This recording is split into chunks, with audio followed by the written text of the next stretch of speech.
Pemirsa, siapa bilang bercocok tanam di perkotaan seperti kota Surabaya sulit dilakukan? Di kawasan Surabaya Timur, seorang pemuda yang juga pengurus sebuah pondok pesantren berhasil mengembangkan roof garden atau bertanam di atas atap rumah di pemukiman padat penduduk. Berkat jerih payahnya dibantu para santrinya, mereka mampu menularkan keberhasilannya kepada warga sekitar sehingga mendapat penghargaan dari Wali Kota Surabaya.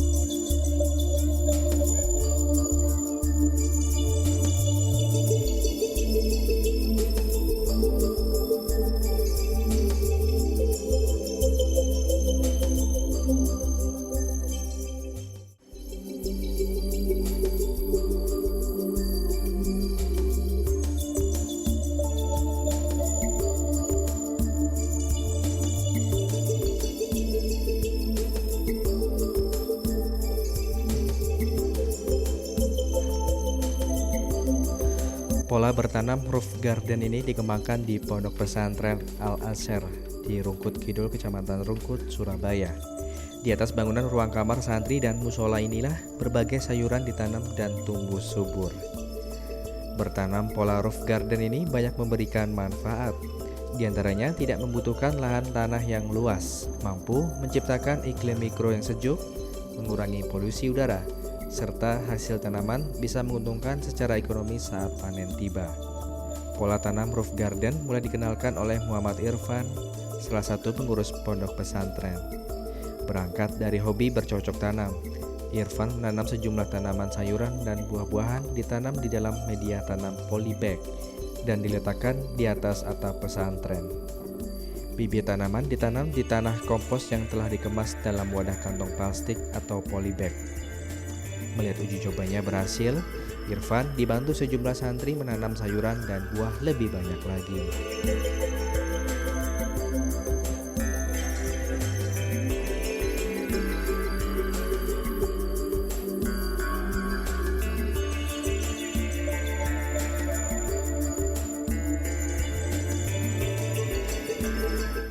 Pak, kesulitannya apa sih Pak menanam istilahnya roof garden ini apa Pak kesulitannya?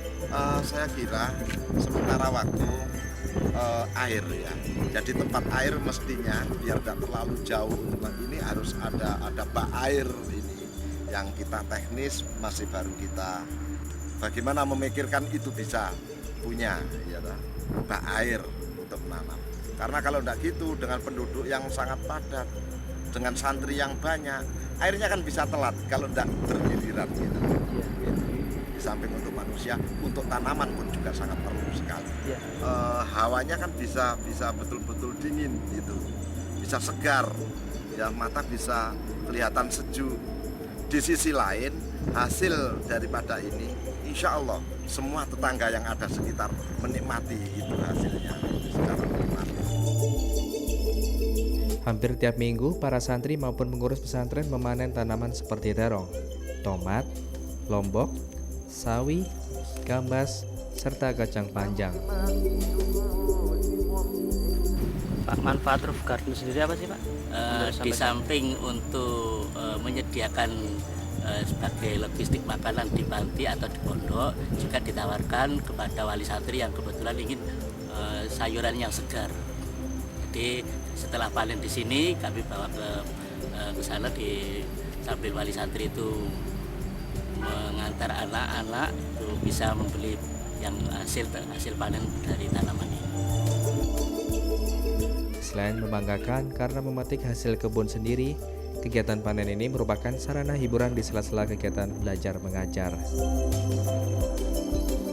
Dengan antusias, para santri mengikuti kegiatan bertani selepas mereka melaksanakan sholat berjamaah dan belajar agama.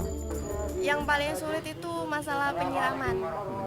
Di sini gimana, karena di sini tuh keadaannya terbuka, langsung terkena sinar matahari, sehingga kandungan air yang ada di dalam polybag itu cepat sekali menguap gitu. Jadi paling tidak harus pagi sama sore harus disiram supaya untuk menjaga kandungannya, supaya tanaman itu berbuahnya bisa lebih cepat. Untuk adanya roof garden ini membantu kita untuk lebih mengeratkan kita, supaya dimana kalau yang misalnya sekolah siang itu pagi, yang mereka yang merawat itu yang sekolah siang itu mereka yang merawat pagi. Terus yang kadang-kadang kan namanya penyakit ya, ya itu sering ganggu, dan kita kan juga belum berpengalaman di bidang itu. Jadi ya apa adanya, kita yang tahu kita, contohnya matador ya itu, tapi kadang itu tidak mendukung dari semuanya.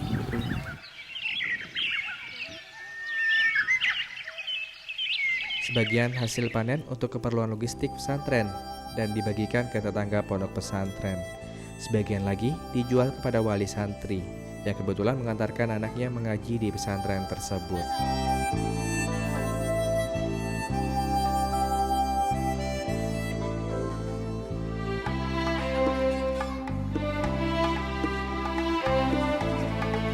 Kegiatan bertanam ini dilakukan para santri di sela-sela kegiatan rutinnya menimba ilmu agama dan pengetahuan umum. Para santri ini juga ditanamkan kedisiplinan dengan melakukan kegiatan sholat berjamaah, dilanjutkan dengan mengaji.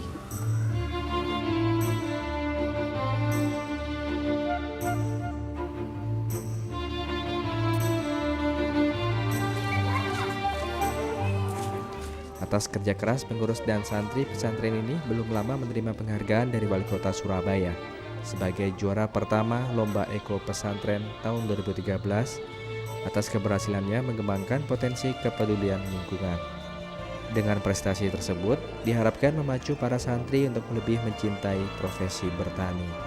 Sehingga kelak, setelah terjun di masyarakat, di samping mampu mengamalkan ilmu agamanya, juga menjadi penggerak terhadap warga sekitarnya untuk bisa bercocok tanam tanaman produktif meski di lahan sempit sekalipun. Hidayat Adi, Indosiar, Biro Surabaya.